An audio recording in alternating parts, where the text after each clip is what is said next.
is getting taken off the board. That is now the most banned hero in this tournament. No surprise.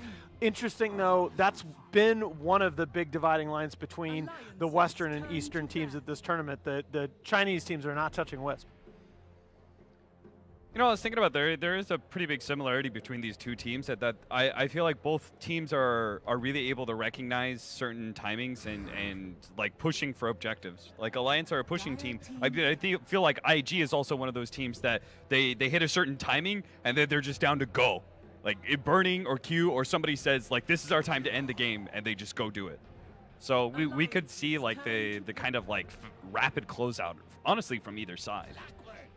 Well, this is going to be, I believe, the third Q Jakiro of the day coming out from IG, and Alliance going back to an open that they've used a tremendous amount over the last patch or two. They were averaging like 2 denies at the 0-minute mark. That's how often they run clock in SF. Yeah, they know the Jakiro is going to be first pick very likely from IG. Clockwork's such a value hero, I think, to match up against the Jakiro. That's a good point. From a 4 position, so it's just like it checks both boxes. It's like it deals with Jakiro and it gives you the denies. Are you thinking about that combo? Boboka pulled out to Jakiro, Clock trapped his team. Trap your own team. No, that's not what we had in mind. Well, I mean that's Boboka Clockwork, you know. Most other Clockworks aren't going to be doing that. Also worth noting that Alliance so far, when they pick the Clockwork, they do have a preference, slight preference to running Unisampan on it on the 3 position. He's very confident on that hero. He's had some dominating Clockwork performances. Yes, Just getting off, making sure you get off multiple rounds of spells, creating that terrain separation in fights, staying alive to keep contributing. He's been really great on that hero. Like maybe one of the strong points I think of this team in terms of individual performance so far. In one game, he had the highest hero damage on Clockwork. Yes. I don't know if the team played bad or... There we go. Or... Oh, there it is. There is the trademark hero. I've been wondering where this hero has gone for them, but the Boboka Riki, a slight nerf in 7.06, his base move speed reduced by 5, but you know, when you're talking about games in Kiev, when Boboka is leading the map in kills as a support Riki, boy, oh boy, you gotta give a lot of respect to this hero. I don't think that 5 move speed nerf no, I don't think is gonna do a lot to Boboka, to be honest. I guess it's okay versus SF, but I really would have preferred like Sand King or Tusk or something like that as our second pick. But we'll see. Like we haven't seen, I think, a single one of those traditional independent 4 position roamers yet, have we? Like we haven't seen Bounty Hunter. We have yet to see Riki. I think we saw one. I think we saw one bounty from Boboka. We saw an Earth Spirit. Yeah. We did see a Bounty Hunter the other day.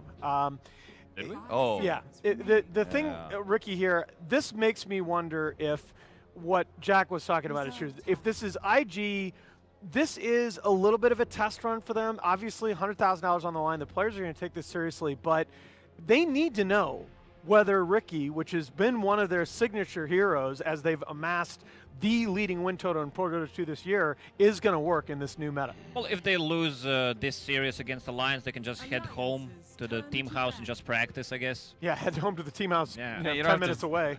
Like these other teams, they have to stick around and watch the tournament and stuff, and hang out with us. Like yeah, I mean, honestly, both those things, you feel like a loser, right? So, pretty much.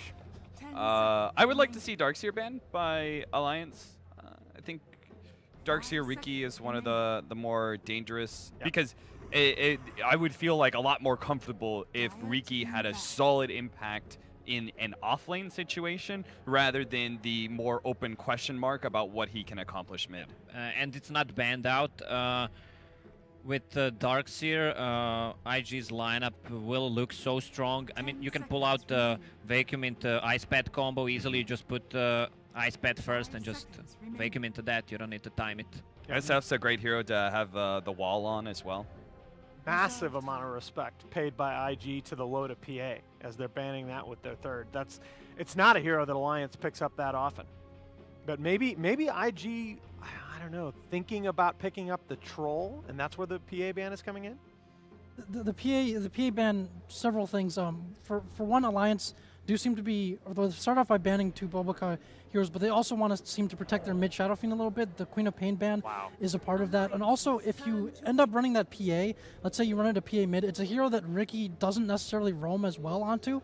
It's not that a soft hero in that sense. Like if he's able to get off a Blink Strike, relocate himself in lane, then it's harder to kill. Plus, he can farm and sit back and farm with daggers without necessarily exposing himself as much in lane. So that's also a hero that isn't really afraid of Ricky in the long term. For Ricky, like you not only want to be able to roam and establish vision, but if you're playing against softer heroes or a team that doesn't have as much hard lockdown where you can just get out of that, it's tough to deal with. So I think the PA is something that they don't want to see mid necessarily. Yeah, but this is why I was worried about it, right? You ban out, you're showing a lot of respect to Lotus, sure, but you ban out PA when you know that the opponent has the first pick of the second phase and they can just pick up Troll for themselves. What I feel right now about this patch, that there are not enough strong late gamers that can match up against Troll. Yeah, that we've been talking about that for like the last 2 days, right? What's the counter to Troll? Burst damage and OP Tinker. Oh, what? Okay, well, that might be the answer. Yeah, the IG is going to try it out. I don't blame him. I think the buff that he received is really big, actually. Which, the cast point or the Static Storm prioritizing Static linked Storm targets? prioritizing linked targets. Yep. I think it. There it is. We've been calling for this the whole time. Yeah, you got Ricky on the enemy team. It finally has enough incentive to be picked up. I think the Razor's really interesting. One of the first teams to play any games on this patch was Empire, and they were already running this hero before in 7.05. It was kind of like a nice complement to their early aggression. It was like someone that can just sit in lane, make things tough for like the Legion commanders and such, and the offlaners, and then just be a reliable frontliner to help you push later on. And so in this case, you know, they may be trying it as an answer to the Troll, and it fills several of those functions too. I like that Death Prophet pick. Yeah, I remember that one of the games you guys did for Dream League, Chappie stacked evasion on a Razor. He ended up with over 25k effective HP against physical damage. Yeah, what was it, like Butterfly, Halberd, and like Solar Crest or something? Yeah, Butterfly, Halberd, and he had the Solar Crest buff on him from his team. Death Prophet's another hero I think goes well against Troll. I agree. Well, IG, again, with a lineup, they had similar to today. They're just building it up to one point when they just gather around and finish the game. With a DP and Razor just being so tanky. Also, they have a lot of push with Jakiro and DP ulti. There's not much base defense on Alliance right now. You have Rocket and Raze, and that's pretty much it. Troll, Warlord, and Spirit Breaker don't provide much once you get to a point like where you're sieging tier 3 towers. Multiple avenues of siege from IG, and the Death Prophet as far as mid, we've seen it comboed with some of these aggressive mid roamers. He obviously packs his own slow, and Spirit Siphon has kill potential, and then if you have the silence as well from Death Prophet, let's say oftentimes Shadow Fiend, when he's roamed on, is put in a position where he's forced to fight, or maybe try to get a return kill. You have the silence that can help mitigate that, and or the Spirit Breaker showing up as well. So it's a pick that they've been running, as you mentioned before, Alan, quite frequently recently as well. Yeah, also, DP is good against Clockwork. Once he goes in, he can just use Spirit Siphon, and he's a natural Yule Scepter carrier, so it shuts down Spirit Breaker completely. All right, both teams picking up their offlaners here with the 5th pick. IG is going to go the way of the Tidehunter. We've seen this hero picked up much more frequently since the new patch hit. Been a little bit of a mixed bag, and Alliance is going to go back to that support Rubik. So it is going to be a Unison Fawn Clockwork in the offlane position, guys. As you look at these two drafts, on paper, the series relatively even. Who do you like in game 1? I like that Rubik last pick, a lot of high-value spells to steal. I like IG's direction. They have 3 very strong laners, but not exceptionally greedy, so I'm going to go with IG in this one. I'll go with IG as well. They have such a strong team fight, and with that Tidehunter last pick, they don't need to use it. They can just save it and have that fear potential once they go to Siege Towers with Jakiro and DP ulti up. Yeah, I don't think they have too many answers to Tide. I think it's really effective versus both SF and Troll. Yeah, I'll go IG. All right, I'm going to make it a clean sweep. I think IG have the heroes to get this done. With that, let's send it out to our casters. Here are Get Your Pog Champs ready for Luminous and Merlini.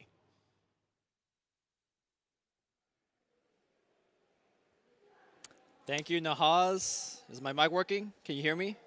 I can't hear myself. My mic's working. All right, thank you, Nahas, one more time. And yes, we're going to have IG versus Alliance. This is a continuation of our elimination matches. Whoever loses this best of 3 is going home, and of course, whoever is winning this best of 3 is moving on.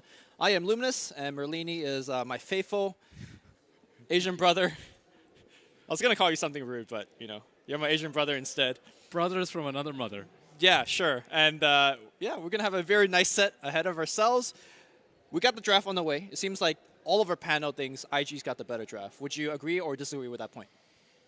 I think they're the better team, so regardless of the draft, I would probably still favor them. Okay. But the draft is even enough where I would give them the edge. You think IG's got the better draft then as well? Relatively even, I would say. It's relatively even. Okay, so I actually think Alliance has a slight edge because the problem I have with the IG draft in this game is that they have a lot of these spells that could let them chase and fight with a Static Link, with a Spirit Siphon, but they really have only one good way to lock them down to take advantage of the Static Link and the Spirit Siphon. It's just the Ravage. So if Alliance could play around the Ravage, dodge the Ravage, then I feel like IG almost is just have no lockdown at all. Possibly. But keep in mind, Razor did get buffed. I had the Storm not having a cast point. It seems like, oh yeah, whatever, it was a low cast point to begin with, but no cast really point big. spells Yeah, is really big. Yeah. Remember when Leshrac had no cast point on Edict and he was super broken? And then like the patch right after they Yeah, put it it's back on cast reverted. point. Yeah. Yeah, no, especially on a hero that you cast Link to just keep chase, so any seconds of you could shave off is just more damage for your Razor to tag on. But, And Eye of the Storm also hits the Link target, which Yes. is also useful. Yeah. Actually, that's particularly useful because Eye of Storm also applies minus armor. So as you take away armor and damage, you could just punch them even harder. I don't think it's strictly a buff though, because sometimes you like link a target and then you just kill other people, because the link target is obviously going to run away. Okay. Right? So that kind of forces you to keep chasing that target instead of punching other targets? Is that what you're... it's just, yeah. And It's also just it's hard to hit. Like, Yeah. if you link a troll, let's say, and he runs away, the minus armor isn't going to be that useful. But at the same time, it is useful versus BKB rushdowns where you have the troll trying to kill the Razor, and you have to man up Right. when he Eyes of the Storm. I think Razor's actually a pretty good pick versus Troll, because really high attack speed heroes like Troll are going to get hugely impacted by the static link. Yep. Because they don't build plus damage. And if you can force the troll to run away, especially when he activates Battle Trance, I think you're happy with that. Yep. But what do you feel about Razor and DP against the like of a Clockwork? Because when you commit the Link or the Spirit Siphon and you try to go in, a good call kind of makes you waste those abilities. It's hard because like the Clockwork doesn't necessarily want to go in, because then you have the Tidehunter to worry about. Sure. If you go in too far, the rest of your team is just going to get ravaged, or they're going to leave you out to die, both of which are not good options. Also, if you use your cog too early, you might be in the situation where your team's going to get trapped in the cog, like we saw with the Macropyre earlier. I think Clockwork versus Jakiro matchup is pretty interesting. We've seen it a few times already in this tournament. Yep. He's good at killing the Jakiro, but Jakiro can also take advantage of the limited mobility from the zoning spells of the clock. So Alliance, I hope they're in good shape. Looking at EGM and Hanskin, they look eager to get this game started. Yeah. Of course, the Chinese crowd definitely behind IG, as they are the sole remaining Chinese team in the tournament. They do have a... Wait. VGJ got... No, that's correct, right? VGJ got taken out by IG, and then Newbie just got eliminated by Faceless. Newbie won. Did they? No, did they win? Yeah. Wait. No, they did. They did. I'm confusing myself. You're confusing me, dude. Yeah. Dude, that long game 2 in that series, that was literally the most resonant sleeper, at least for me. The only thing It just felt like a lot of things kept happening again yeah. for them. You know what made it super... Dude, what is on this hat? Is that a Yankees hat? I think it says Yankees. Okay. I've never seen a pink Yankees hat. Is that a New York Yankees hat? I don't know. Huh. Baseball fan? That's more resident sleeper than game number 2. Baseball. You dissing baseball? Yes. As a spectator sport. If you're watching from home, it's super boring. Yeah. I agree. I just want to play the devil's advocate, but then I don't have much to play off of because it is really boring to watch. My grandfather used to watch baseball all the time, and he would just pass out right in front of the TV all the time. I mean, that's a way to fall asleep, right? I suppose so. Yeah, some people put on commentaries of me to fall asleep, and then you have baseball. So What is Loda thinking about right now? why isn't this game going on? That's what he's thinking. What's up with all this facial hair everywhere? It's a sign of dominance. You come to a country where they can't grow facial hair, right? And then you just show this facial hair. ROTK was sporting it. Come on. Why do you think ROTK gets to still play pro Dota, despite his skills? Because he's got The beard? crazy facial hair. Yeah. Is Burning? No, Burning was cleanly shaven Yeah. the other day. In fact, you commented. Yeah. There was a close zoom up on Burning. You're like, he shaved this morning. Someone was pointing out who was it? The nails on someone. Oh my god, that was disgusting. ROTK, his nails are so long. Yeah, so there's this quote-unquote Asian fashion where you keep long nails, like super long nails, like on one nail. Do you know what I'm talking about? Like on your pinky? That's Yeah, I never got that. I don't understand. disturbing. It's just impractical, you know?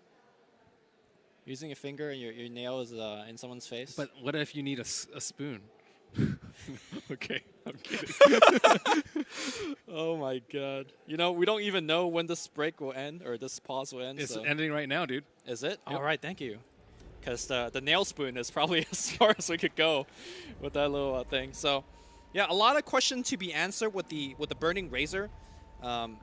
I would imagine one of his first item choice is going to be the Hurricane Pike, right? You're up against a Clockwork, you're up against a Troll Warlord. One of the best items to disengage.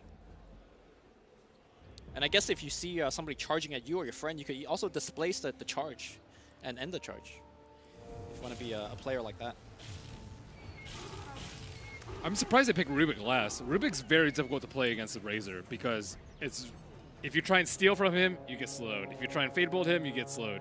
If you try and telekinesis him, you also get slowed. I guess you can Fade Bolt and bounce off to him, but it's still very difficult to play the single target heroes like Bane and Rubik versus the Razor. But it is pretty useful to drag people into the cog. And Shadow Fiend already at 15 souls. Yep. That is going to give OP a little bit of trouble. I just want to point out that the power cock used by the Clockwork as they're getting the rune, just to make sure that there is no sneaky Rickies trying to steal the rune, and he placed it such that if the Ricky was there, would have been pushed away. Sneaky Riki. Yeah. Observer Ward placed very far back. All right, M-Dog, tell me who's got the better mid matchup here, especially considering that Limp does have the 15 soul. I would say, I don't know. The 15 souls makes it really tough. We're talking about 65 damage versus 82. I'm thinking about the roamers on this side too. Straight one-on-one, I think I would give slight edge to SF. Yep. Without the souls, I would give slight edge to Death Prophet. But with the Riki, seems pretty even, I would say. There's always something to worry about. You have to worry about your chicken getting sniped and all this other stuff that Riki brings to the game. In fact, if you look at the minimap right now, the chicken is just hanging out by the base. It's Yep. not coming out right now, so regen is being delayed, and as Boboka hide on the map, that courier is also going to be immobilized. Jonas yesterday had one of the biggest Clockwork ever. I think it was over 40k damage. So I imagine him to have a very good Clockwork day here as well. Chicken's coming. No, Chicken's not coming out. Is that going to sit there for the full time until he Ricky shows himself? I think so. Yeah, they did drop a Sentry Ward on the bottom, and EGM is he unable to get the Observer Ward? Oh my goodness. He's looking for it. Dude, oh my god, and he dropped another Sentry. Oh my goodness. That's devastating. That's really bad. Value already. Dude, what a sick Observer Ward. It's on the cliff. I wish the Chinese ops would look at it. Is it actually on the cliff? Dude, it is on the cliff. He walked around in a full circle around the camp, and there are 2 Sentry Wards there, and he cannot deward that Observer. That is huge. We need to find out the placement of that. Okay, EGM's going to go back to the camp and be like, what on earth just happened? He probably thinks that Riki blocked it. Yep. Dude, EGM's still looking for the Observer Ward. I Dude, mean, he cannot find this Observer Ward. he's standing on top of it. Does he see? He's standing right on top. He can't find it. Oh, okay. got it. He finally got it. Wow. I mean, that took long enough. Back in the mid lane here, Sentry is going to spot Boboka's movement, but here comes the Spirit Siphon. Cloud's going to come here as well to charge from the Spirit Breaker. Limp, if he could get back to the tower, which he will be fine, but Sentry will get dewarded, and Boboka should be absolutely fine. What's Spirit Breaker going to do? Oh, he's got left Dust. tap? He has the Tango regen from the Sentry Ward. Yeah. Don't let him get that gold. Micro- Boboka. It's fine. I mean, of course, going back to your comment about the Rubik, not very good against Razor, very good against the Tidehunter, Hunter, as we saw from Sioma yesterday. It's hard to steal that, though. For the thing about Baboka is he plays Mag a lot, and Mag, I think RP is a little bit easier to steal because of the way Ravage. Wait, hold that thought here as we have to charge through in the cogs. It will push back Burning away. Dual Breath does hit on 2. I think Jonas should be fine. He's going to actually pour it out here. No Ice Breath available. And now they're going to turn on to Hanskin. Hanskin does not have mana for charge. Baboka's going to come in as well. Nice block and the Smoke Cloud. The first blood will go to IG. The question is, who's going to pick it up? It will be Burning. Very nice rotation by him. They knew Riki was up in that area, too. I'm very surprised that they didn't go for that maneuver. But yeah, I can kind of understand that because Spirit Breaker had already charged over there. And then what are you going to do once you're over there? If you want to pull on bottom, you're going to be so far away. You can't really harass the Death Prophet that well because you're not a ranged hero. So naturally, he tended towards the top, especially when it wasn't that close to the even minute spawn. And fell into the trap of dying. Yep. Charge happening on the mid lane. I think this is more or less a charge out of the base kind of thing. Yeah, Hanskin. Efficiency play. Check the top rune. That is a double damage. So I think the next time he sees Riki on the map. Oh, wait. Is he? He's going to get jacked. Bruh. Easy. Wait. It was a bait. Sick play by Hanskin. That's how you set up a kill for Limp. That was pretty great. They should have called OP over maybe a little bit earlier to Blink Strike over. That would have potentially saved them, but I think that Baboka just got too excited seeing that DD. He's like, I'm going to steal that and make their lives miserable. Yep. I mean, even looked good to the observer, and then it wasn't good, as evident, quickly evident. Oh, Burning going in here. Yeah, there's 2 creeps there. I don't know about this. Yeah, I'm not sure about that either. The Link is actually still retaining here, and actually they're following through the tree line. A couple of right clicks should be big. Jonas dropping low, dropping fast. Dual Breath's now going to go Hanskin. I don't think they could tower dive this. I say that, though, Burning going ham. Look at the damage output. Nice juke behind the tree line. Hanskin don't have mana for charge. Left him back right into the cogs and baited by Alliance. Great TP by EGM as well. Yeah, amazing TP by him. And great coordination with the Clockwork Cog with the pushback into the tower. There's no chance of survival there. Actually, I think that was what they did a lot of yesterday as well. Just basically using these 2 kind of soft disables to really create a hard one. And was able to actually give a lot of the opponents very difficult times.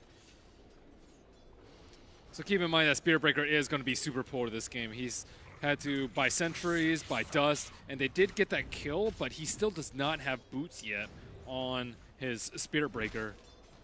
Yep. It is just so difficult to kill Riki. Like, if you kind of sense him coming, you can just drop a smoke cloud on top of yourself, and they're not going to be able to do that much afterwards. Or you can just ult. So I don't think it's as easy as it was before. Top lane here, Q in a little bit of trouble. Does drop the Liquid Fire, so the attack speed will get reduced here, and as a result, well, Jonas is going to be forced to TP out. Charge coming in here, and Q will be going down for sure. Yeah. I wonder in this game if you want to take an early level of Ice Path just to mess with the charge. I definitely think so. I think he already went for 2 in Dual Breath, so if he gets 1 in Ice Path, yeah, he can go like 3-1-4, I suppose. Maybe like skip your ult just to pick up Ice Path. I don't think most of them get ult at 6 anyways. Yeah, they go 3-0-3, right? So 3-0-3, yeah, skip your 3rd point into Ice Path. Max Dual Breath is pretty good for damage, but I do think you want the 1 in Ice Path. Yeah. It's just incredibly good because people keep TPing out against the Razor. Just as an insurance plan. EGM letting the bait fly here, and now they're going to go on XSS. Here comes a charge. Smoke Cloud needs to be there, but it's not going to be good enough. The charge is going to hit. TP is coming in from the DP. And now body block onto EGM. The plays are there by Baboka. The lift and the tossback. OP trying to get the Spirit Siphon off. He does. The Dual Breath on the back line. That should ensure a kill here onto EGM. How many more are they going to get? Hanskin let the day slide. What a pushback here by Hanskin. But I think now Loda in a little bit of trouble. They're now diving back. OP, a couple more right clicks. Should do it. Loda juking through the Ghost. Will secure the kill here. Q picks up the double for the team. I like how so many heroes came on both teams. Shadow Fiend coming in and the Death Prophet coming in just to make sure that they had the upper edge in this engagement. That was a big brawl. That was a 4-on-4, like 7 minutes into the game. Yeah. And sadly, OP isn't able to get that much tower damage with the Exorcism, but still totally worth getting that Loda kill. And now Clockwork about to get online. Level 6 coming out quite soon. Yeah, yesterday once Jonas got level 6, he was never looking back. He was between tier 1 towers, he was up in enemy shrines. Wow, Tranquil boots. On the Razor. Yep. Well, I mean, the changes to it that you know you do retain a lot of your movement speed once it breaks, and apparently that is important to Burning. A lot of the players like the BOTs first, though, because movement speed is really important on him. But if you go Tranquils, I don't know. Is that a sign that he's going to fight early with this team? Definitely, but even then, a lot of people just get like brown boots into Windlace or something like that if you want the move speed. I don't think upgrading the Tranquil boots really gives you that much. Maybe he wants to go like Tranquil boots and Windlace for maybe even more move speed. Move speed is pretty important here because he needs to be able to deal with the empowering haste from the Spirit Breaker. Yeah, I wonder if he's going to go for something like a drums as well, which is, I don't want to say a very common item on the Razor, but you do see it from time to time. Could come out from DP as well. Sure. I mean, Force Staff, though, I feel like it's probably the most important item for one of these cores. Do you really care if you're caught, though? I think so. I don't think you want to be in the cogs, right? Because I don't think it's that bad though for him, because then you get a free link on clock. Okay. I mean, it's not just the clockwork. Once you get cog, you get lifted into the cog pushback, and then there's charge. There's a lot of things that can follow up from the cogs, which I think might be dangerous. I think if you go Force Staff, though, you have not... It's a lot of gold for just dealing with clockwork cogs. I guess you can save your team, but I don't know if it's going to be a first item coming out from him. Yeah, we'll see what Burning goes back to. Maybe just go small items like Raindrops, Windlace, and then figure it out from there. Because we're not really sure what IG's game plan is right now in the mid game. Do they want to fight a lot with the Tidehunter and push with the Exorcism? We saw last time that they had a similar draft from like an offlaner who was a team fighter and the Exorcism. They didn't actually fight that much with the Exorcism. So if they want to go for more of a farming game, you don't necessarily want a Force Staff first. You want something that's going to be able to boost your farm up a lot. I think IG definitely do not want to fight a lot. In fact, it's going to be Alliance that wants to fight a lot. Force out these long cooldown on the But you're going to be forced to, right? If the opponents keep charging you, right, need that's to my fight point. Alliance will force the fights, and I think IG needs to really reserve these ultimates, because once they don't have Exorcism or Ravage, they're going to get absolutely run over. Not if you have Arcane Rune. All right, calm down there. Not exactly... I mean, it's a sizable amount of cooldown that will get reduced. How many Aquilas is Baboko going to buy this game? Maybe one. One. Probably zero. Probably There's zero, already one on Razor. Yeah. And no Empower.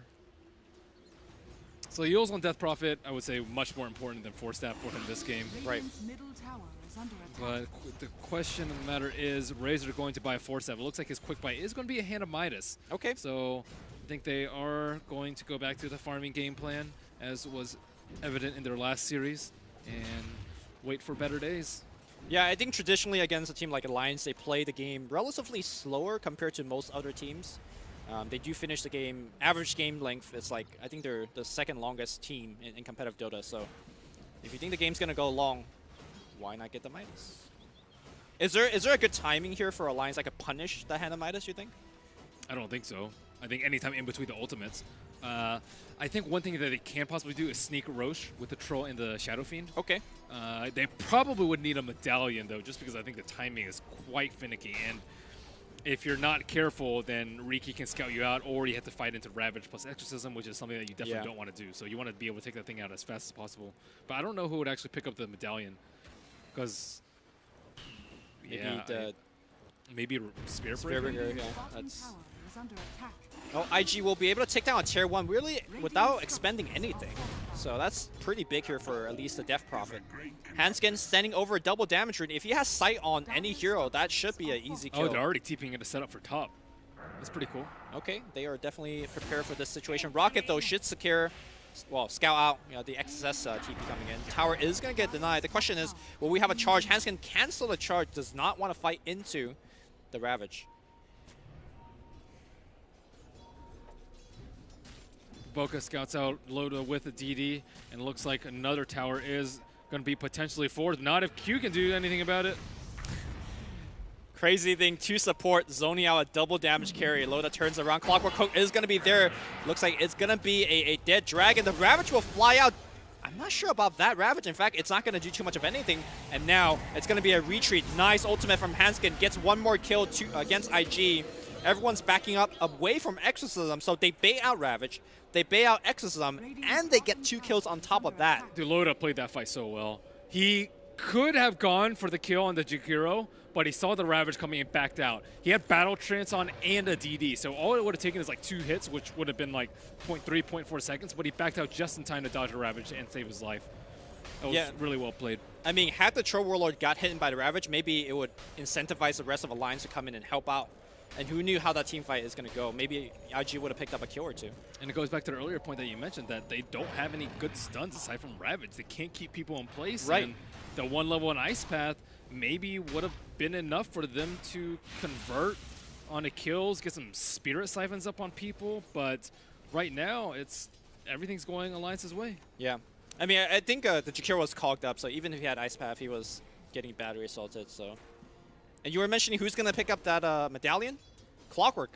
Oh, Clockwork has medallion? Yeah, this is really good for them. Being able to sneak Roach like this, IG are going to be caught completely by surprise. Right. Even if they knew what was going on, there is no Exorcism. There is going to be no Ravage, and that is an easy Roach. I mean, you look over to Burning's Razor. He's buying Midas, right? Like, I asked you what's the punish. This is exactly the punish.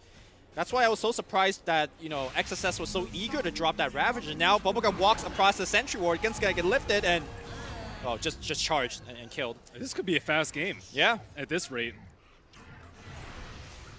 I think Alliance have a far greedier lineup, but with the Midas up on Razor, I think the timeline to punish them is going to be way greater than IG had wanted. There's that 1 point Ice Path, but it's not going to be enough to actually keep him alive. Q, okay, maybe not here, as the Link's going to come through Limp. It's going to channel that ultimate. OP does not care, stands the ground. They want to trigger that Aegis. One more Crypt Storm, not on cooldown just yet. The Shrine will heal everybody back up. Might be time to start considering like a first phase ban on the Clockwork. Like, it's just doing so much for them in the team fights. It's absurd. Bottom lane, they want XSS. They know that he doesn't have the Ravage available just yet. The Cog's going to be good. Jonas letting him feel the pain here. Okay, pushed back out on XSS. The Creep Wave is going to take some of that Cog damage. Ice Path will completely miss. Alliance will back it off. Joe Breast flying out. A couple more right clicks here. Very tanky Clockwork. Nice Cog, and he's looking at TP out. Ice Path, not on cooldown, so good clean TP. See how annoying he is?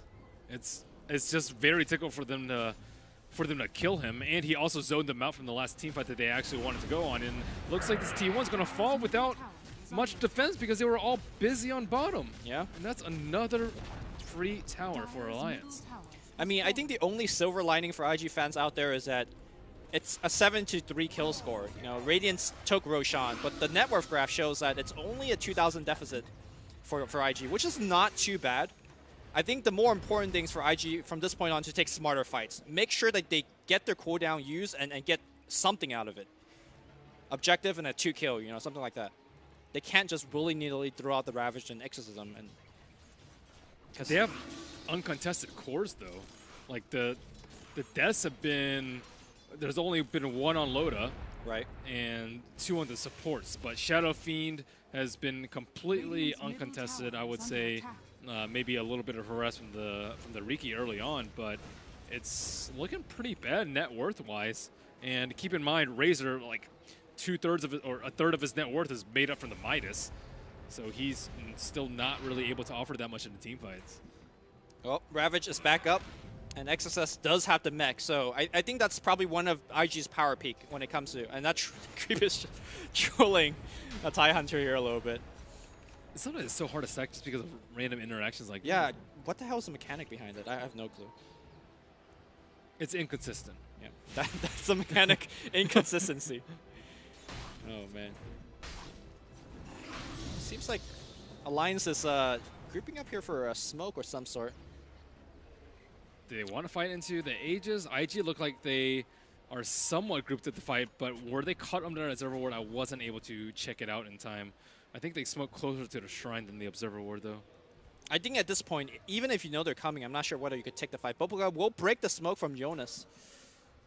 And the Clockwork will retreat. First item, Medallion of Courage from Clockwork. I think it was super important that he got that, though.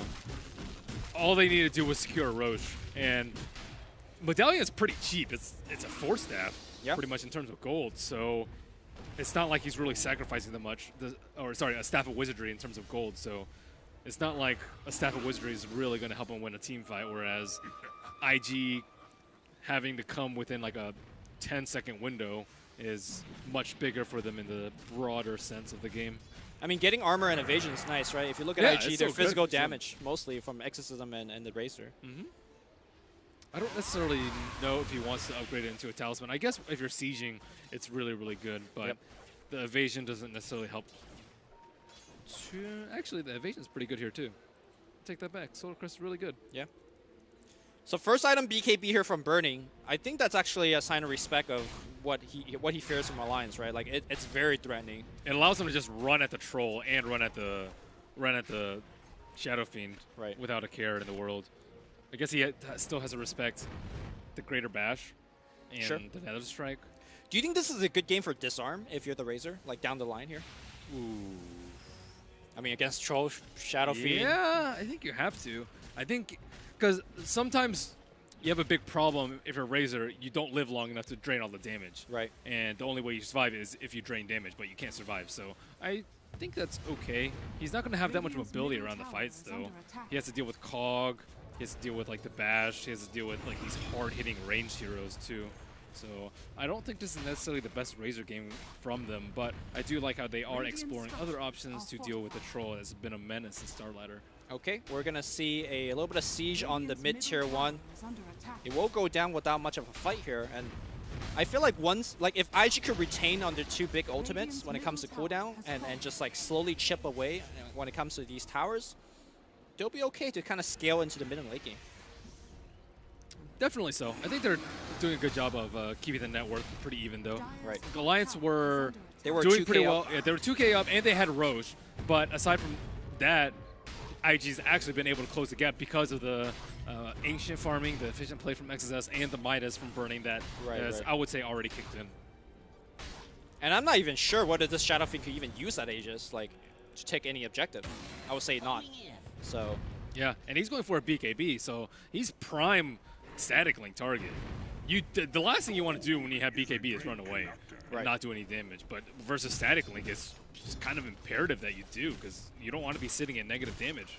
I mean, same thing for Loda, who's also working on a BKB after his Sanj. And that's the good thing about Razor, though. You win the BKB wars for the most part. Oh, is that a finished SNY here for Loda? He is. Superbly farmed, yeah. Okay. So, what is Alliance waiting for when it comes to, like, any objective taking? Are they just waiting for IG to mess up? Wait for them to waste their cooldown again, or what? I think they're just waiting for a good opportunity to push out the towers. Right now, they're struggling, I think, a lot to push out the lanes safely. They can also easily get picked with the Spirit Breaker once IGR split up. Look at Boboka, just finds Clockwork here inside the tree line, and he is completely blocked in. That is going to be a dead Clockwork. Maybe he could drop a Cog or two. He's completely getting chainstunned right now. Yep, silence again. Will go down. Tier 1 goes down. In fact, they might be able to transition to Tier 2. Alliance says, we have Troll Warlord and a double damage Shadow Fiend, so let's trade. Glyph is forced out. Tidehunter will be the first one to port back, and the rest porting back on the Shrine. Observer, please. And now we're going to go there. Here we go. Q with the first one in and the first one out. Q might be a little bit trouble. He activates the Shrine. Yule Scepter onto the Troll Warlord. No BKB just yet. Ice Path is going to lock him down. And Troll Warlord isolated from his team. Burning showing his 10-second BKB. Will get the first kill. The rest of Alliance ports out. I guess not the worst if you're Alliance, considering that Burning did commit its 10-second BKB, but a lot more momentum just lost here from Alliance. I've been seeing a lot more of these plays where people have been scouting people in the trees. It has become super common now to hide there, and even more common to check there. Scout them, yeah. Either with scan or with just body checking. And Boboka getting the free kill on the Clockwork. Boboka has has been in a really bad position. A Ring of Aquila and a Wraith Band, so maybe we're going to see more Ring of Aquilas. Yeah, he definitely needs a mana regen a little bit. Life's tough without Crystal Maiden. I mean, for those of you guys that haven't seen the multiple Ring of Aquila, Merlini, can you like quickly explain why that might be good? Because it was good when you have Magnus, but without Magnus, it's not that great. But you get a fair amount of damage, and it saves you a lot of slots. Burning in a little bit of trouble, but he was pretty quick about killing those. Ravage committed just to make sure Burning is alive. Wow, that is a very costly Ravage. Nice earn. You got to save the Emperor, dude. You do? Emperor Burning. Now that there's no Bloodstone heroes for him in the mid lane, they need to resort to something else.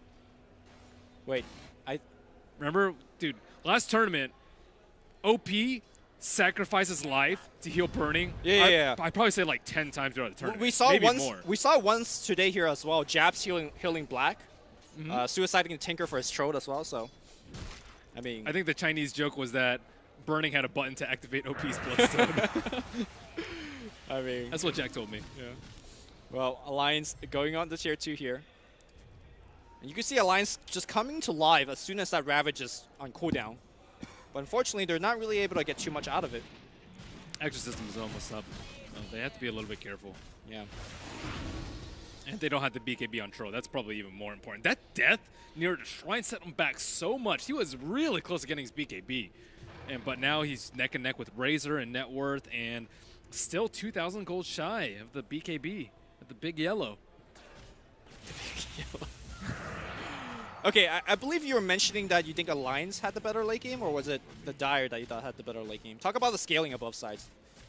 Razor scales pretty well, I would say, just because once he gets BKB, he's free to link whoever he wants, and he's usually way faster than any other core because of his passive. So it's very easy for him. He's like the anti-carry. Right. I think that's what he's referred to as often. So he's very strong. He can take away a lot from Troll. We haven't seen Razor too much, so I don't actually know how well he matches up versus the Troll, but I think it's going to be pretty good. I mean, on paper, it seems pretty good, right? On paper, it's pretty good. I think a lot of this depends on Baboka, because Baboka is the secondary physical damage dealer. A little bit from Death Prophet Ultimate, but that is pretty much static damage. As soon as he gets level 18, maybe he can get some talents and some plus Exorcism Spirits at level 25, but for the most part, Baboka, I would think, is actually going to do a lot of right-click with the Cloak and Dagger and the backstab from its agility. But the problem is his net worth is very low. Not as low as Alliance's supports, though. Well, Roshan is going to be the tested here.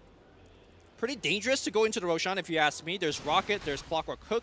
Dude, they are completely okay with this. You fight this, you are fighting into Ravage and Exorcism. The Exorcism has already been popped. All right, Rocket is scouting and out. BKB on Burning. They are in such a good position right now. You cannot break this. Okay. You can try and go for a big play for a Yonism fan, but Baboka's already there to block the hook shot. Great play here by Baboka. He knows it's coming from this angle, and the Ice Path to overlay on the Roshan, make sure they do get it. And now Aegis on Emperor. This is looking better and better here for IG as the minute passes. And now, for the first time in I want to say, like 15 to 20 minutes, IG has overtaken Alliance when it comes to the net worth. And Clockwork, yeah, he has a Solar Crest right now, but the thing about the Solar Crest right now, they haven't been able to take a team fight. You would have much rather use that 1450 gold to get an item that's going to help you farm faster, like a Hand of Midas that we've seen very commonly from Clockworks. So I don't think they were able to anticipate this phase in the game where they actually cannot fight IG. And I still think a lot of it is because of the no BKB on the Troll. Maybe if they have BKB on the Troll, they can run in. He'd probably get static link, but maybe they can win the fight that way. But without BKB, you just get Ravaged and die, and there is no damage that you're going to be able to do there. So Troll Warlord is still trying to farm up his BKB. He needs about 1 more minute left of farming. And now the Death Prophet has caught up to the Troll in terms of net worth. Right. I mean, now even if you have the BKB on your Troll Warlord, do you want to fight into an Aegis? I feel like IG is just stacking this advantage slowly by a bit by bit, and now like every minute that this game goes on, I feel like IG just has a bigger and bigger advantage moving forward. I think so. The thing about these two teams though is they're not like huge risk takers, right? They're not going to see like some small opportunity and just jump on it. Yep. They're going to wait for like big smoke ganks when you hit your peak power with BKBs and stuff like that. Yeah, Benmu was not impressed in the backstage. You were just saying, go, go, go. Kill them. It's more organized, right? I think two very different flavors of teams. The teams that are like very chaotic and look for very small opportunities as signs to take large-scale team fights, and the other side of the coin and other side of the spectrum, which are the teams that wait for very organized 5-on-5s, that wait for the smart smoke wraparound and things like that. Like, and obviously, there's advantages and disadvantages to both, right? Like, for example, in Alliance case here, if they're going to keep waiting for that perfect engagement, the net worth advantage is going to be bigger and bigger till they find that engagement. So yeah, I think they want to maybe find the opportunity where they can kill the Death Prophet before she pops Exorcism with their BKBs. That's ideally what you want to happen in a fight. But are you really going to be given the opportunity? Maybe, but at the same time, I think you need to look for opportunities yourself. How are you going to edge them out in the team fight? How are you going to take down objectives and not lose anything in return? And Dota's always a game of push and pull a little bit, and you always need to try and push a little bit more than you can pull. And I feel like both teams are just waiting for the moment that they're playing quite defensively, which is understandable, I would say, given IG's lineup. And I feel like at this stage of the game, this is where having a Clockwork and perhaps the Spear Breaker is really starting to lose their utility.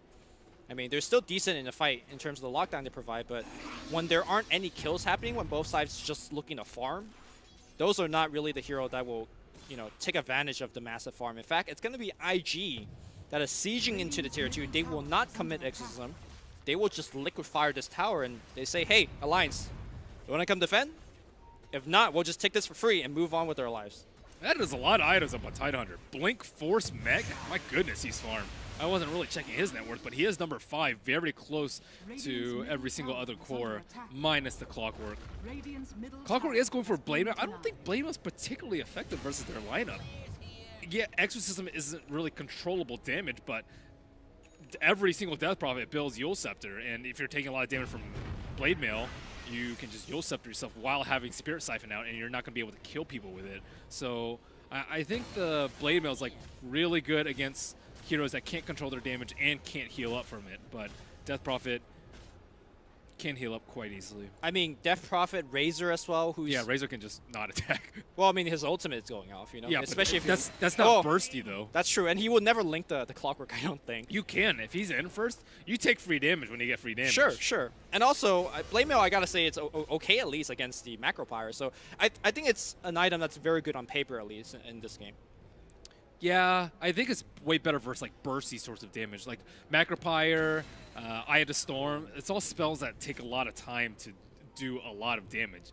Like, if you Blade Mail and sit in both of those, you're gonna reflect like what 400 damage maybe. Sure, it's not very much. Well, we're gonna see a double damage being claimed by the Alliance guys. Shadow Fiend coming in position. We'll have the bottle for it, and it was a smoke in the search of an opportunity to fight. The Aegis is right about to expire, maybe 10 seconds time, so they're looking forward to this perfect moment where they already have wards set up to take a fight. But IG are wise. They know that they're all off the map. None of them are showing up. Yep. And Lotus farming out what is quote-unquote alone. Yeah. This is where you do the double fake, where your team isn't here. And Boboka, look at him, already maybe trying to scout out for some heroes in the trees, but he has to be very worried about walking into a Sentry Ward. But EGM has not placed one yet. I believe the Radiant just fired off the scan. Yeah, and they missed. So that was trying to search for Boboka, maybe trying to get a free pick-off before the fight happens. And EGM does have a blink. He's in position to steal Ravage. Right. You can see that the Chinese casters are showing us the difference in vision from both sides. Even stealing Exorcism would be pretty good. I don't know if he's Sure. going to live long enough to get the Exorcism damage, but no one really wants to hit the tower right now. I mean, can anyone hit the tower? Like, can the Trojans walk up? It's just, it's tough. It's too dangerous, yeah? Yeah, Razor is really far out. That might be the sign for them to go. He's already in mid. He does have a TP scroll if he wants to go to the forefront, but Nice Loda path. taking a lot of damage. Yeah, I mean, well, you can see the problem is he walks up to try to hit the tower. He loses like, 30% of his health. So there goes your push. The siege is not like the way that IG has been sieging. IG siege is fast and safe. Alliance gives up yet another attempt to make anything happen. And as you can see from the net worth graph, it just has not looked back at all. IG is pulling ahead further and further. They're flexing their team fight muscle. Oh, Burning pops his ult to farm. This is the confidence, right? Because If you think a fight is happening, you did not pop your ult to farm. They know that neither team is really going to take a fight before Roshan. Yeah. It's minimum 2 minutes before Roshan respawns. 400 health, building up tanky. Yeah, wow, he has 2560 HP. That is absurd on Razor. My god, that talent. 400 health? Yeah. Wow. And he has a lot of armor to boot. 15 agility as a talent. You know, maybe IG's onto something as the Razor being the quote-unquote troll counter, because we saw, like, once troll gets to 25, a lot of the talent that's being chosen is the magic resistant talent, right? Yep. Between magic resistant, his innate armor, and the satanic that you normally get, a lot of the magic damage in those late game scenarios just gets nullified completely.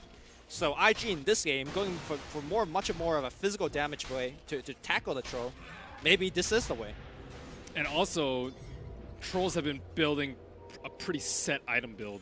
It's like Vlad's BKB SNY we've seen from most of the games, but it's really bad versus Static Link. Right. So even if this evolves into, wow, maybe Razor is pretty good versus Troll, then Trolls will start itemizing. Maybe you go Dragonlance into Hurricane Pike on Sure, Troll sure. That's to deal with the interesting. Static Link.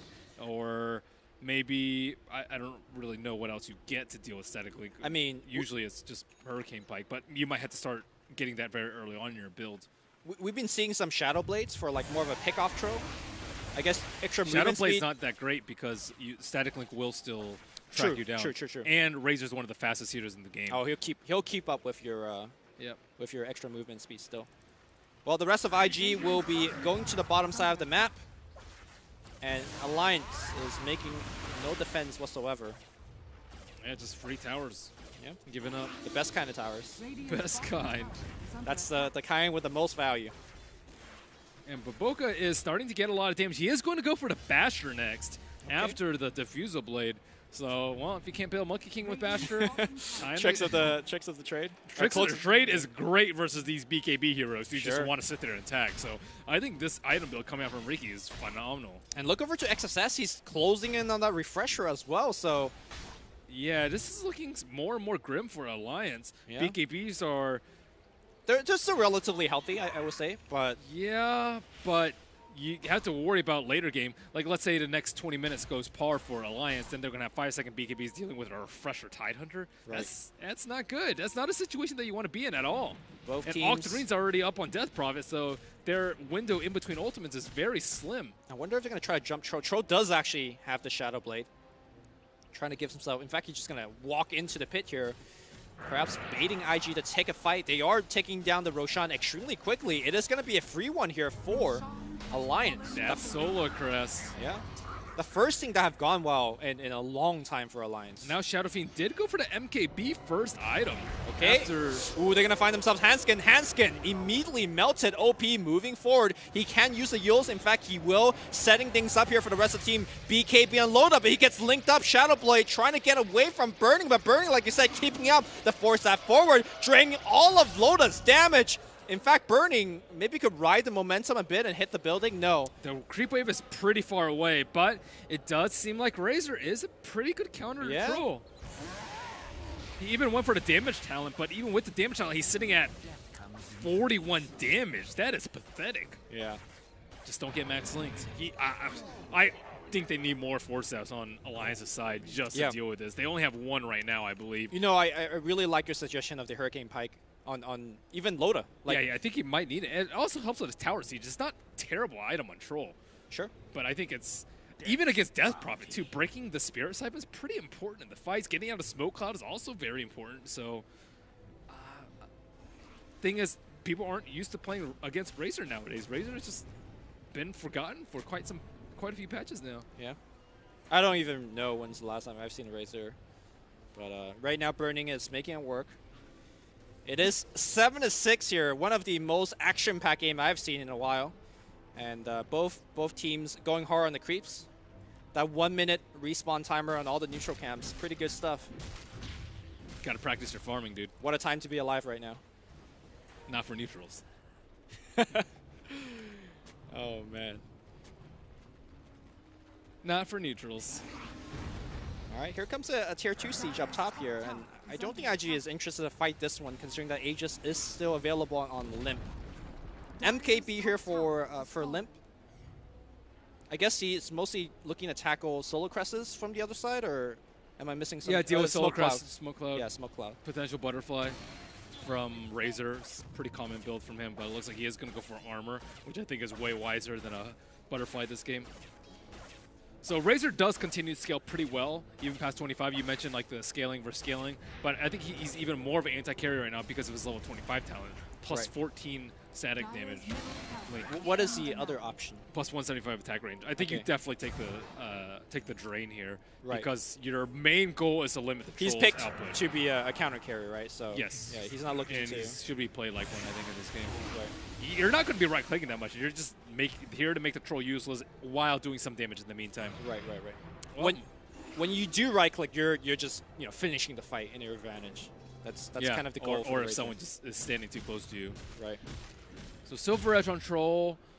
Silver Edge, pretty decent to break the tide, I would say. Maybe you can stun lock him. Maybe you could break the Razor passive. Are you ever interested about that? That is not Not terribly great. Not the one you want to break. I think yeah. it's way more important to break the Tide Hunter. Okay, so and he try to can't kill get off him. Ravage, yeah. Yeah, but It's hard because he has Blink. Yeah. Right? He's just going to Blink and Ravage. But even without it, you still do a lot more damage. Like, even breaking the Kraken Shell for the minus damage part is pretty good. Minus 48 damage block, we're doing 48 more damage per hit. It's like a relic. there's a gem on the Clockwork. This has got to be one of the least action that a Clock has gotten for a while. So maybe you don't first ban Clockwork against Lions, because this seems to be a very good way to deal with it.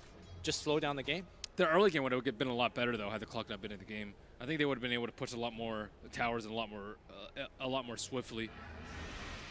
But yeah, IG also could have done a better job contesting Roche and scouted out a little bit more. That's another thing that Clockwork gives you is the Roche scout without sacrificing your body. I think that's a very underrated aspect of Sure. any hero, being able to scout out Roshan. I mean, we saw Boboka trying to scout the Roche one of these times, and there was a Sentry Ward, and he just got punished. So The body check is risky.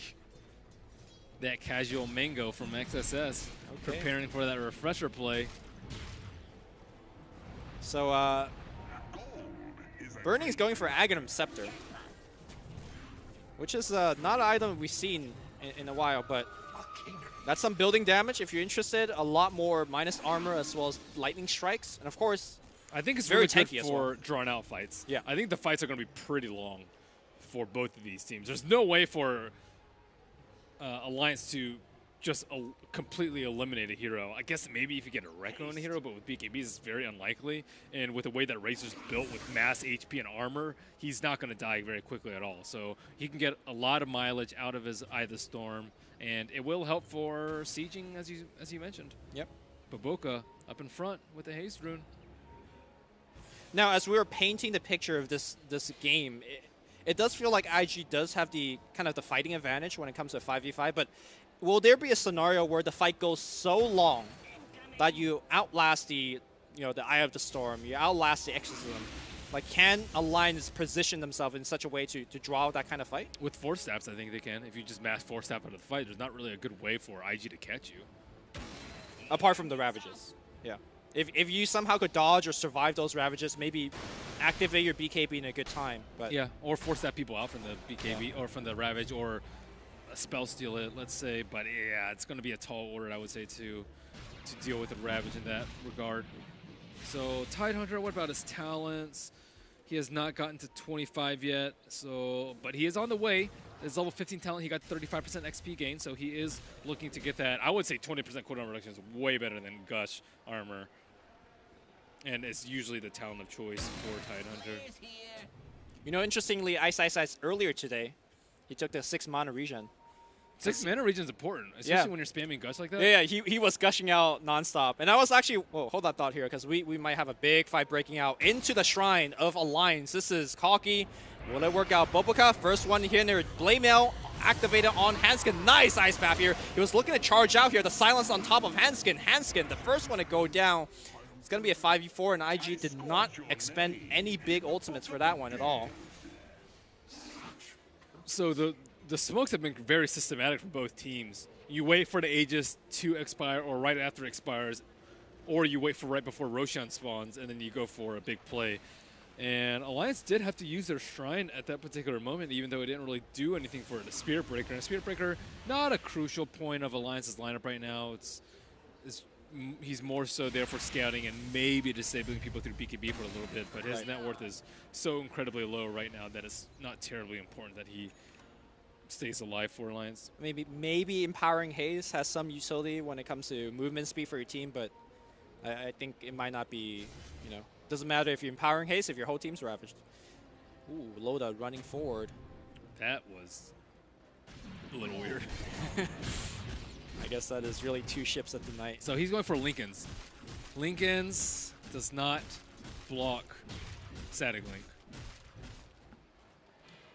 Well, I'm pretty sure about that. I'm not 100% positive. You do the looking up on that one. I'm almost positive. I think you're correct. Yeah. Which is not good. That's not good for Loda. Does it block anything else? I guess it blocks Spirit Siphon. But It blocks. I mean, there's more Spirit Siphon coming. Let me tell you that.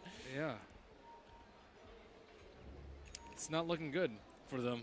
Did you get confirmation whether it does block or not block? But I am curious to see why he did get it. Yeah, I don't think it blocks it, but I'm not sure. I'm pretty sure it doesn't. Static Link is one of the weirdest spells in the game. It like tracks Invis, it goes through BKB, it doesn't get blocked by Linken's. Bogoba courts in here, eats a Shadow Fiend ultimate, and it's back line here, 3-man silenced by OP. They found themselves a Clockwork. Clockmark activates the Blade Mail, and like you so aptly pointed out, it's not a very good item as both the cores never stops attacking and just kills the little machine. Exorcism was committed, and whoa, Rabbit's gonna come out here. Loda trying to farm some Ancients, and he just goes down. Hansen goes Invis, but I think they have detection for him. Yeah, Hansen will be going down as well. 3 dead here. 2 buybacks are available on lines, but I don't think IG care. IG, they have the Aghanim Scepter, Eye of the Storm, and look at that tower go down. Oh yeah, that tower will go down fast. Glyph as well as buyback coming out here. Loda reserving his buyback for now, perhaps waiting for a good hook in. They know that there is no Ravage. Just kidding, XXS does have the refresher, so Ravage is back on the menu. And IG is burning this tower down rather quickly. Buyback from the Troll Warlord. Nice BKB here from Limp. They're moving forward, trying to get any kind of pickup, but IG just, whoa, no, looking to disengage. Defensive Force Staff will come out here. Loda moving forward. He's got to be careful of the Ravage. BKB activated and baited out. Uh-oh. That's completely a waste of BKB for him. I mean, you got a Ravage. You could go back to Roche. They have no BKBs left. Yep, Roche looks to be pretty free for them. There's a Cheese on Death Prophet. She's also very tanky. She has Solar Crest and Shiva, so 29 armor. She's going to be life-stealing a ton, and she can just beat her front line without really that much of a care in the world. And IG looking to gain the high ground already. Oh, God! Ravage again, exact same spot here. Force Staff on the low ground. Force Staff all everywhere. Great charge by Hanskin here, backing his team up a little bit, but the question is, will he go down, TP out? Not going to make it. Eul Scepter on EGM, on the run, trying to make some spell seals happen. But nah, nothing is going to save him from there. The same spot, the same Ravage, and that ward, these wards that the Chinese observer is pointing out, perfect. So yeah, IG are just waiting for that perfect moment. They go into the place where they have vision. I really do like how they wanted to take the high ground before Alliance could go there. Because Alliance, they have to contest Roche at this point. 2 cheeses and the Aegis, good luck with defending against that with these big ultimates from them. And right now, IG, they have so many options available to them. They can farm more if they want to. They can wait for the cooldown on the double Ravage, or they can just threaten some high ground siege right now. Sure. But I mean, they have all, like, they could do whatever they want at this point. Yep. Again, that last Roshan, Boboka on the far left, barely off camera, was blocking the hook in the case that Jonas wants to make a big play. And Burning is going for a refresh orb, I believe. He was the original Disco Pony before Leshrac took that title, because when she had 2 Lightning Storm going on. Yeah, Epilepsy Pony, man. That was some crazy stuff. Double statically is, I would say, even close to maybe perhaps more important than the it depends on how the team fight goes. Like, if you can actually get 2 static link offs, then it's going to be pretty good. If you're just looking to straight siege high ground, then yeah, double refresher or He's double gonna Eye of the Storm is gonna be better. Be the Oprah of static links. One for Tro, one for Shadow Fiend. That'd be good. Yeah. Especially combined with his level 25 talent. Oh my god, that would be so much. I mean, assuming that they're actually alive in these fights, because so far the Ravages are just on point. And whenever they connect with a 2-man Ravage or 3-man Ravage, the team fight is almost instantaneously over. Yep. So you can steal, what, 336 damage times 2? You could theoretically be hitting for triple rapier territory. Okay, seems okay. Not triple rapier, 2.5 rapiers. Only 2.5. And, of course, they're down in the dumps, 300 damage. Yeah, only. So earlier when we were watching that long newbie versus Faceless game, IG was in the room. They were also watching. They fell asleep. They were, but when they were awake, XSS was very, oh, Exorcism Steal? Okay, that's pretty good start here. EGM, perhaps making some play. Troll Warlord is in the fight right now and actually push Burning back. Burning further in the base, now gets bounced around here. Aegis will trigger her. OP will stand on the front line now for the team. Blim activating his ultimate. And of course, EGM on the back line. Is that his Exorcism? I believe that is going to be the case. They don't have BKBs for double Yeah, now Ravage. refresh on Burning, and Burning activating a second Lightning Storm. Oh my goodness. Look at the building just absolutely melt. Burning, I do believe, yet has another BKB if he wants to activate Please don't it. chase this Alliance. Okay, they want to fight into a Ravage, gonna be good. Oh no, EGM blink into the Ravage. The second Ravage gonna be there as well. They all get absolutely destroyed by IG. And now blinking forward is XXS. And again, that Lightning Storm is still going on Burning. 4-0 here for Hanskin, and GG will come out from Alliance. What a Game 1 performance from Invictus Gaming. That is how you counter a troll. So I think that was probably the majority of this game, I would say, just because it was such a big farm fest, and Alliance thought that they would have the better late game with a farmed troll, and IG thought they would have a better late game with a farmed Razor. And clearly IG, the troll did very little damage. If I can check perhaps how much damage was done in that game. Troll did 7,000 damage. That's really low. Burning did 13,000. There wasn't that much fighting to begin with, but Yep. at the same time, you could see how he was just running away most of the time. It's not good as a troll. You don't want to be running away. I agree definitely with you with the big picture. Like Troll versus Razor, not the matchup you want. But talk to me about... Unless you itemize differently. Right, with the Hurricane Pike. But talk to me about Clockwork and Spiritbreaker. Like, Alliance wanted a high-tempo game.